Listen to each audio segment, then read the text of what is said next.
Queen's house in Baltimore rocks with my wife and her birthday. But back in the cockpit here as the Orioles taking on the Red Sox all weekend long. This guy takes on our audience at WNST each and every Thursday from 3 until 5. And the SSV, that is a Sunday sports voice, now heard on Thursday afternoons. Welcome Dennis Colazzos back on from Coons Ford of Security Boulevard. Of course, they sponsor our WNST text service, which is, Dennis, there's a text a day with these Orioles pitchers back and forth all the time. But at least for now, quiet for the Ravens, right? And I don't know that the Ravens don't mind it being quiet right now. They're doing their little Thursday afternoon workouts, doing a little media, getting to know you and all of that. But where are you in the level of satisfaction for the Ravens and throwing the ball around and their plans for 2017 in this offense?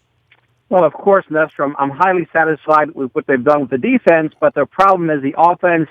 I don't think they've done nearly enough to address the offense, particularly the offensive line and wide receiver. Of course, the narrative is that they think they have enough internally. They're going to give their own guys a shot. But in all fairness, let's ask ourselves, who else is out there? Retreads, never wears and has-beens. So that's the pool is very shallow, Nestor, for them to go out. And you talk about a 37-year-old Anquan Bolden as being an option, a viable option for this team. And what really scares me is depth at offensive line and wide receiver. God forbid Mike Wallace goes down or Brashard Perryman just doesn't get on the field. What are they going to do? I mean, where are the options? So they have to really watch what happens after the June 1st cuts to see who else is out there. But I'm really concerned about the offensive line and wide receivers. And now, of course, when they're running it around in shorts and this guy's making a great catch and this one's got great moves, I'm a big fan of what happens when they put the pads on. Before pads, all that stuff goes out the window, and you just hope that nobody gets hurt. But I'm curious to see when their live hitting starts to see what the team looks like. I tweeted out a couple of weeks ago in the middle of a conversation. I sit here and do radio, and I've got a live social media feed, which is kind of dangerous sometimes. I said, I think Harbaugh and Ozzie have bet their future on Brashard Perryman. I mean, obviously they have not gone out and augmented that they – and Mike Wallace is what he is, which is a fine NFL receiver. He's a guy who's an is, not a might be. Age notwithstanding, he should be what we saw last year and maybe even a little better. I mean, I would hope. Not a lot better, not transcendent, not what he was 6 years ago in Pittsburgh, but still, an NFL receiver, the same way we thought that of Steve Smith at the end. In Perryman, it feels to me like the gamble that they took on the first-round pick, that they are still, as we would say in the casino, all in, right, on him, right? They're not all in on anybody else, so they must see something or feel something or saw something last year that they can feel comfortable. Because, Dennis, if you're not feeling comfortable at night, and I'm not feeling comfortable at night, I do want to ask why they're feeling so comfortable. Well, I mean, is it wishful thinking? Is it the fact that, they have another number one draft pick has to come through for them instead of having the misses they've had in the past? I mean, you're right. I think they're gambling a lot. They're gambling their future on this kid. And look, I just hope he learns the playbook and he can go in the right direction. I think we look at the Jets game last year. Joe threw a very bad pick, but by all accounts, Perryman went in the wrong direction. So Joe was throwing to a spot. That's one thing that, and Joe's a stand-up guy. You know him well.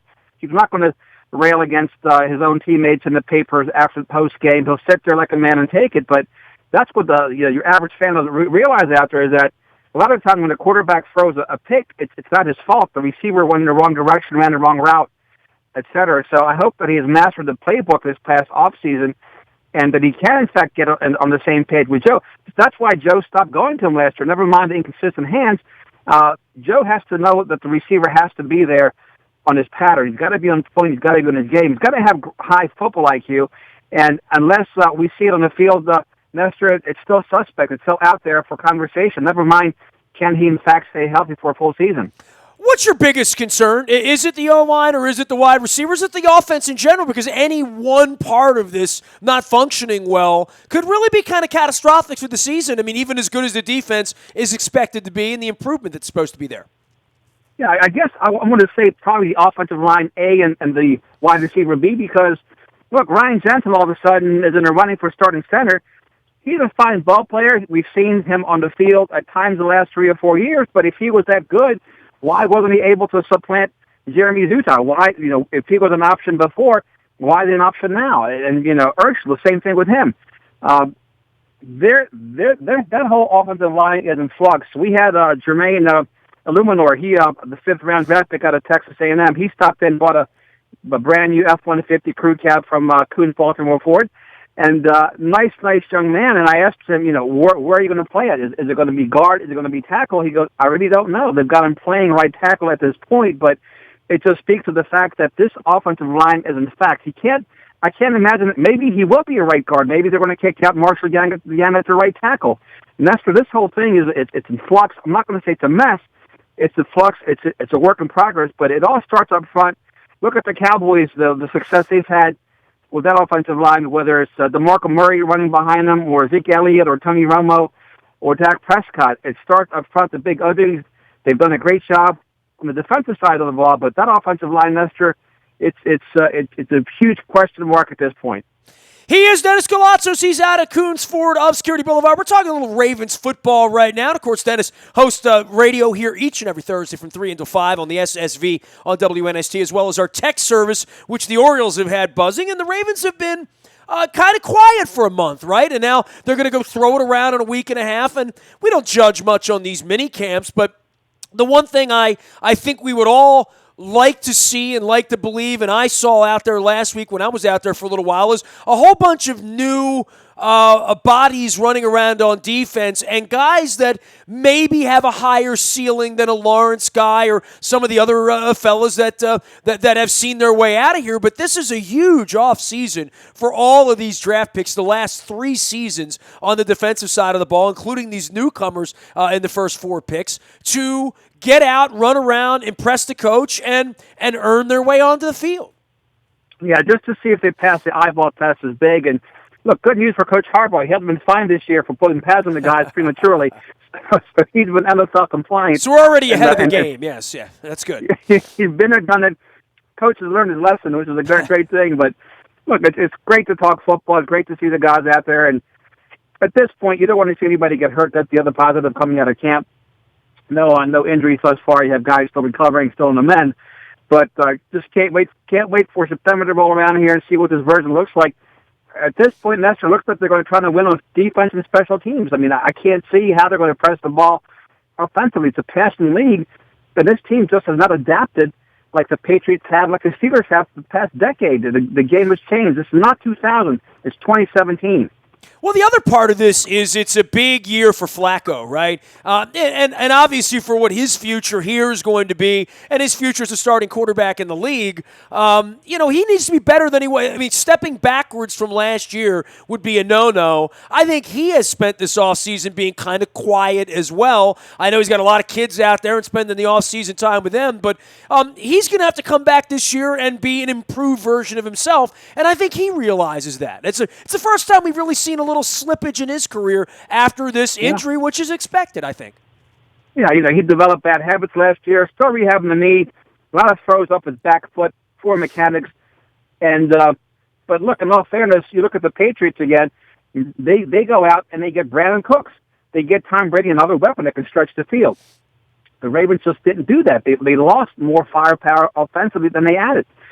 They replaced the defensive firepower that they lost, but it just didn't reciprocate on the offensive side of the ball. So I don't know. Again, we have to see what it looks like. But as much of an impressed with what they've done on the defensive side of the ball, I've been unimpressed and uninspired by what they've done on the offensive side of the ball. I mean, Ken Dixon is still out the first 4 games. The best running back is out the first 4 games of the season, and that offensive line is still a huge question mark. I hope they can patch it up. Look, they got 6 tight ends, Nestor. Maybe they'll run a 3 tight end offense, no receivers. I don't know. We'll have to wait and see. He is Dennis Galatzos. He's out at Coons Ford all weekend. It's heating up out there, and I know you got the Thursday afternoon edition of the Sunday Sports Voice ahead. But what's going on at Coons Ford these days? Just got off our biggest Memorial Day sale ever. Great weekend. Sold a ton of vehicles. All of them had air conditioning. Some even had air conditioned seats, which is kind of cool. The cool breeze in the vehicle. But Ford is really supporting us. Whoa. Air-conditioned seats. What? Stop me. Yeah. What? Yeah. What is this? Yeah, I've never heard of such thing. Yeah, you got to drive that. It's a different feeling especially if you're wearing shorts. Maybe stepping out of bounds here. Takes a while to get used to, but once you have them, it's much like heated seats that cools your entire body. Gives you really a lot of comfort. These cars are turning into spaceships, Nestor, and Ford Motor Company at the forefront of technology, always pushing the envelope to bring us the best products. And 0% for 72 months, still lots of money in the hood, lots of great pre-loved vehicles in stock for everyone out there. I want to thank WNST and our listeners and the support that we get from them. We do a ton of repeat and referral business. That's 50% of our business is repeat and referral. All right, well, I'm going to repeat and referral back to you in September and find out where your optimism is, but are you guardedly optimistic, or are you pessimistic, or are you wait and see? Where are you with the Ravens right now? Because I haven't dipped in and taken the temperature on a lot of people lately about this. I'm 8-8, 9-7. I mean, I haven't seen, and typically I'm optimistic, but when I went through the schedule, I think I came up right around 8-8, 9-7. This is a mediocre average team that still needs a lot of help on the offensive side of the ball. Again, I go back to the offensive line and receivers. It's a receiver-driven league. It's a passing league. And I don't think that the Ravens have adapted fast enough like their rivals have, like the Steelers and the Patriots in the AFC.